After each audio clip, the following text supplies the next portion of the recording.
कर्म का फल, कर्म फल का सिद्धांत जो भारतीय माइथोलॉजी मानती है और बहुत लोग मानते हैं कि जो जैसा कर्म करोगे वैसा फल मिलेगा। अब मैं उसका एक उदाहरण देता हूँ। राजस्थान में भरतपुर ज़िले में एक कामा जगह है।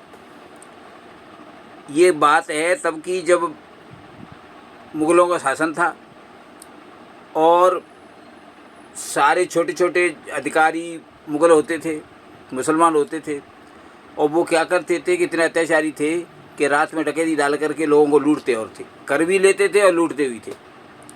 ऐसी परिस्थिति में कामा के एक परिवार में हमला हुआ और उसके माँ बाप मारे गए। 2 बच्चियाँ बची थी केवल।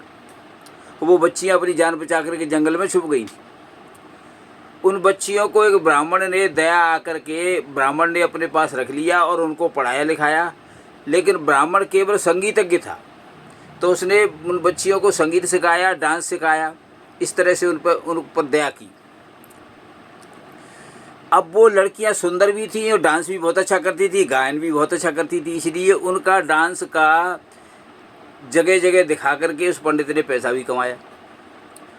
उस पंडित का लोभ इतना बढ़ गया था कि जब वो लड़कियां बहुत बड़ी हो गई, 16, 17, 18 साल की जवान हो गई, तब उसने सोचा कि इन लड़कियों को अगर बेच दिया जाए किसी मुसलमान को तो बहुत पैसा मिलेगा।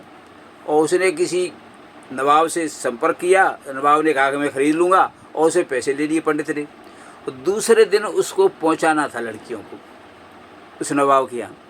लेकिन रात को उस पंडित को बुखार आ गया, और ऐसा बुखार आ गया कि बिल्कुल मरने वाला ही था। और मरते समय वो अपनी दोनों लड़कियों को ये कह गया था कि बेटा मैं तो बचूंगा नहीं, इस ज़मीन में ऐसे ऐसे 15,000 चांदी के सिक्के दबे हुए हैं, उनको निकाल लेना, मैं तो बचूंगा नहीं।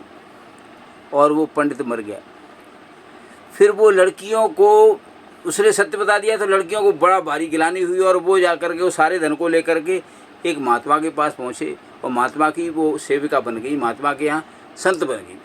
इतनी कहानी तो इतनी बताऊंगा केवल आपको।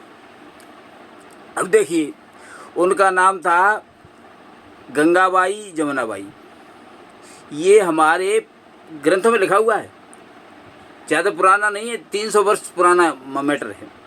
देखिए, पंडित ने बच्चियों को पाला, ये तो ठीक था, लेकिन संगीत सिखाया, ये भी ठीक था, पैसा कमाया, ये भी ठीक था, लेकिन उनको बेचा, ये इतना निकृष्ट पाप था कि उसका तुरंत ही दंड मिल गया।